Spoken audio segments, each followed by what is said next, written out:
Listo. Bueno, entonces en primer lugar les voy a compartir este videíto y después seguimos.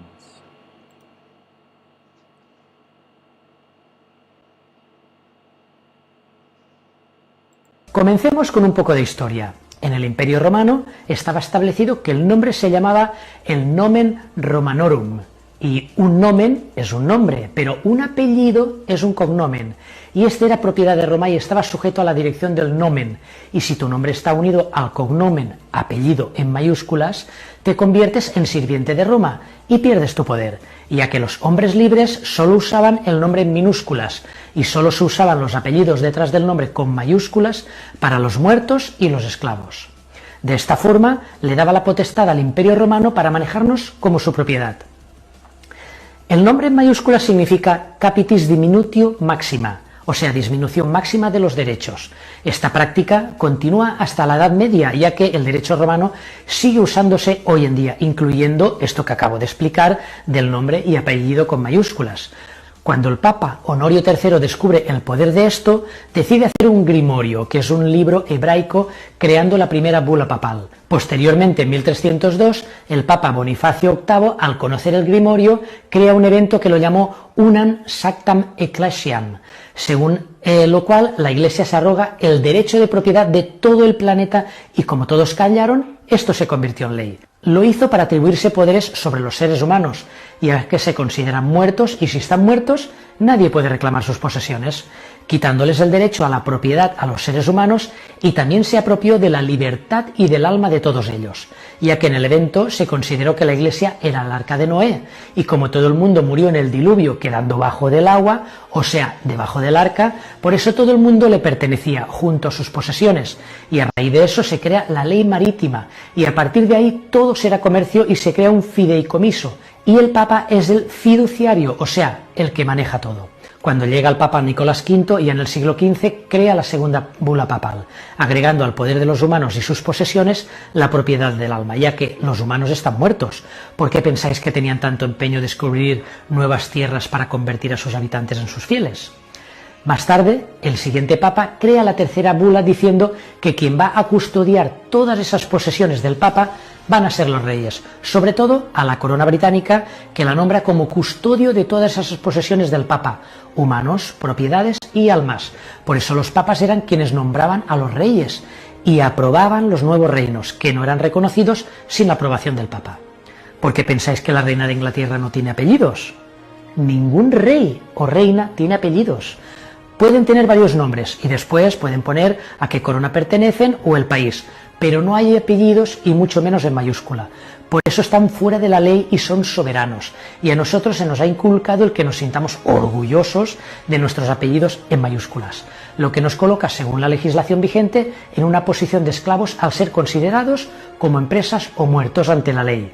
Es por eso que no podemos representarnos a nosotros mismos en un juzgado y necesitáramos de un abogado y un procurador. La realeza significa que son reales, que viven en la realidad y que son soberanos. Por eso están fuera de la ley, ya que están fuera de la jurisdicción del Estado, y por eso la Constitución deja bien claro que son intocables. Religión viene de religar y quiere decir volver a atar, con lo que significa que estamos atados a sus leyes y normas. Se dice que el término nacimiento significa muerte, ya que los antiguos decían que el alma moría al nacer y el alma nacía al morir físicamente. Por eso se debería decir alumbramiento, ya que cuando la madre da a luz al bebé, este es alumbrado. En el momento del parto, partimos desde un medio acuoso y según la ley marítima, el niño es considerado como mercancía que viaja y no permiten que toque tierra hasta que te sacan sangre y te registran, y al no tocar tierra estás bajo la ley marítima.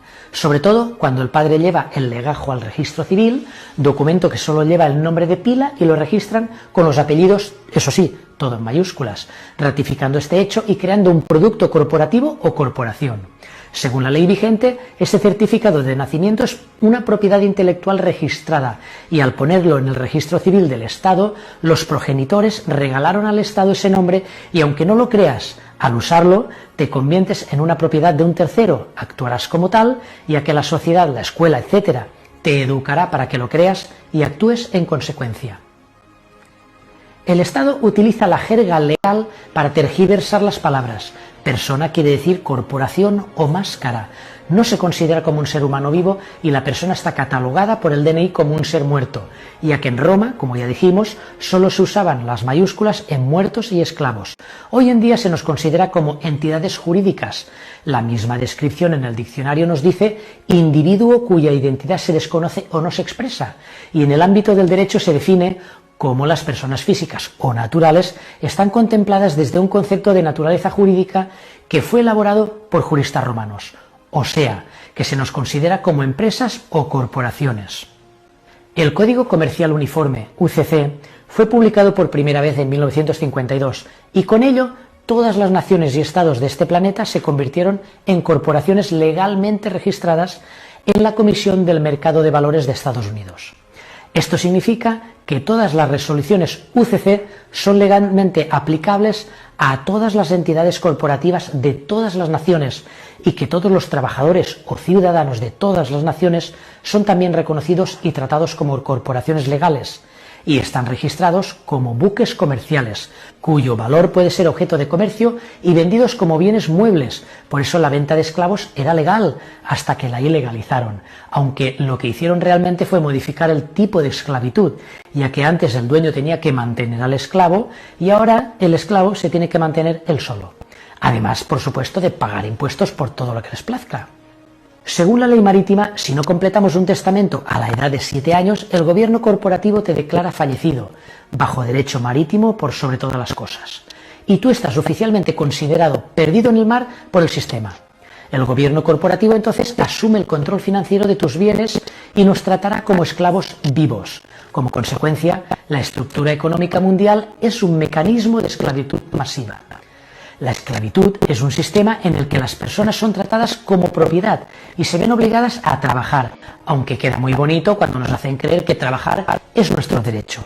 Los esclavos son retenidos contra su voluntad en el momento de su captura, adquisición o nacimiento y pueden ser privados del derecho de salir o negarse a trabajar. ¿Te suena familiar este hecho con lo que está ocurriendo hoy en día? Tú naciste en el sistema sin que te dijeran cómo funciona. Fuiste criado y enseñado a contribuir al sistema. Debes trabajar horas exhaustivas en el sistema y debes pagar impuestos al sistema. Debes cumplir con las normas del sistema, la mayoría relacionadas con la propiedad y la posesión, o serás castigado por el sistema. Por su diseño, el sistema ofrecerá abundancia solo a unos pocos y muchos otros pasarán hambre y penurias a pesar de estar trabajando la mitad de su vida para sobrevivir. Pero si no te gusta, no puedes dejar el sistema. El sistema lo posee todo, a todos y en todas partes. Hasta ahora solo tenías una opción, seguir el juego. Es como vivir en un casino sin salida. ¿Cuándo nuestros gobiernos fueron corporatizados? Todo comenzó con la introducción del sistema bancario de reserva fraccionaria, cuando la Ley de Reserva Federal se llevó a cabo en los Estados Unidos en el 1913. El congresista Charles Lindbergh advirtió al Congreso de los Estados Unidos el 22 de diciembre de 1913 que una consecuencia inevitable de instituir el sistema de la Reserva Federal era que, usando su sistema para la inflación y deflación en la economía, las grandes corporaciones tomarían el control de todo. El propio congresista añadió, de ahora en adelante las depresiones serán científicamente creadas. Y así ocurrió. En 1929 el entusiasmo fue creando una burbuja en el mercado que creó un periodo de inflación. Los que tenían el control se deshicieron de sus tenencias a precios elevados y luego crearon un pánico en el mercado mientras los precios se desplomaban. Ellos compraron de vuelta todas sus pertenencias a precios de remate y en el proceso eliminaron a toda su competencia. En resumen, la Gran Depresión fue generada artificialmente para que las grandes corporaciones que controlaban el mercado de valores pudieran beneficiarse prestando a los gobiernos el dinero necesario para recuperarse de su colapso orquestado y provocado por esas mismas corporaciones. Los estados soberanos se vieron obligados finalmente a firmar contratos de deuda que, por su naturaleza, nunca podrían ser pagados. Y a medida que las deudas nacionales comenzaron a aumentar, el paradigma de esclavitud por deuda se formalizó y las corporaciones tomaron el control. Hoy en día los gobiernos corporativos siguen haciéndose pasar como verdaderos gobiernos y mientras tanto los medios de comunicación establecidos desempeñan su papel influenciando en la emisión de la bolsa de valores y facilitando falsedades políticas. En este punto tenemos que recordar que los bancos centrales encabezados por la Reserva Federal americana son los únicos que pueden crear el dinero. Por ello, si un gobierno necesita dinero, tiene que pedírselo a estos bancos centrales. Y en la gran crisis del 29, el presidente Roosevelt puso como solución que los ciudadanos de cada país sean como avales para cubrir la deuda que tendrán con esos bancos centrales, y es a partir de ese momento cuando comienza a crearse la figura del DNI con el nombre del dinero de mayúscula, pasando a ser tratados como mercancía, que con su trabajo tendrán que devolver la deuda que se ha creado de forma artificial con los bancos privados controlados por la familia Milch. Por suerte, hay una salida de esta situación. Os explico.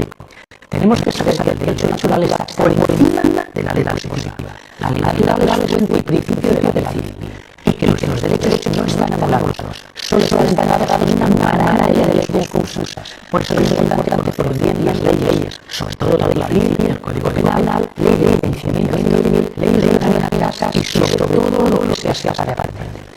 Bajo la ley natural, todo está regido por el bien común y el respeto de todos los seres, y por eso es conviene que somos soberanos y que las fuerzas de leyes y normas. Es una regulación que vuelve los derechos naturales a través de privilegios diplomáticos. No es natural, es positiva, pero tiene un paralelismo con la natural, por lo que a través de la ley positiva hay una salida respetando nuestros derechos naturales a través de nuestros estatutos propios que actúan como ley. Cuando tienes la tarjeta verde, nos está convirtiendo en reconociendo como embajada, y por eso tenemos los privilegios que los diplomáticos, aunque no somos, por lo que parece decir, somos diplomáticos. Podemos decir que tenemos privilegios diplomáticos y que tienen que respetarnos como tales. Del DNI han hecho titular, pero hoy día autoridad mundial no la tienes tú, tienes el Estado. El Estado te cree que eres el personaje más cara por medio de los documentos. Por eso puede tener por medio de los agentes de la autoridad si se infringe la ley. Porque no tenemos la autoridad con la ley, tú vas pasando los derechos de autor. Tienes el derecho de propiedad del personaje que quieres ser y que esté reflejada a la tarjeta verde. Y ya tienes juicios prohibidos a agentes de la autoridad.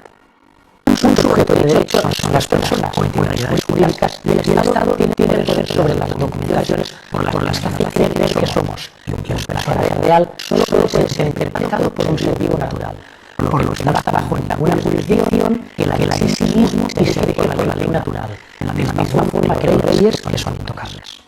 En los países con cultura anglosajona hay mucha facilidad para cogernos al ser vivo y a la costumbre, ya que el derecho común acompaña a la ley natural. Pues en un juicio, el juez te preguntará, ¿qué ha sucedido? Tú le puedes responder, y si puedes demostrar que todo tiene un sentido, el juez valorará si te pones la opción o no. Y en algunos países ni siquiera es obligado ir por la calle, pues ningún policía te parará si no has cometido un delito. En los países con derecho romano es como un decretazo. Sea por el motivo que sea, si tú has hecho algo, se acogen a la ley y la sanción te cae. Aunque no te miras, otra salida. Cuando compras con el DNI, compras para el gobierno, ya que ese DNI pertenece al gobierno, o sea, que tu casa, el coche, los hijos, el barco, tu avión, no son tuyos, son del Estado. Y aunque trabajaste mucho para pagarlo, sigue siendo del Estado. Es otro tipo de esclavitud. Con la llegada de las guerras mundiales y el nacimiento de la propiedad industrial, con la idea de tener el monopolio de todas las cosas, se origina el maquillaje de los judíos con números que les identificarán de forma personalizada a través de la corporación IBM, y así poder eliminarlos y confiscar todos sus bienes. Ya que con las tribulaciones se creían que eran los propietarios de todos ellos, y con el derecho a arrebatarles la vida y sus posesiones, y a pesar de presentar 40.000 documentos en los juicios de Nuremberg, como todo se hizo según la ley marítima, apenas se condenaron a 24 personas, y ninguno de ellos eran los cabecillas reales del conflicto. Cuando eres un ser humano soberano, no deberías entrar en ningún juzgado, pues el juzgado se considera un barco, y el capitán del barco es el juez. Si tú subes al barco y te pide la identificación y te identificas con el DNI, aceptas su autoridad y entras en la ley marítima. Si les respondes que no eres del DNI, ya no tiene ningún poder sobre ti, y ellos lo saben muy bien, aunque intentarán simular que no lo saben y querrán confundirte y seguirán pidiéndote que te identifiques con el DNI a ver si cometes un error. Solo podrán juzgarte si cometes el delito de robo, ya sea de propiedades, de inocencia, o sea, una violación, o de una vida, o sea, un asesinato. Entonces estarías incumpliendo las leyes naturales y solo entonces podrán juzgarte por vía penal.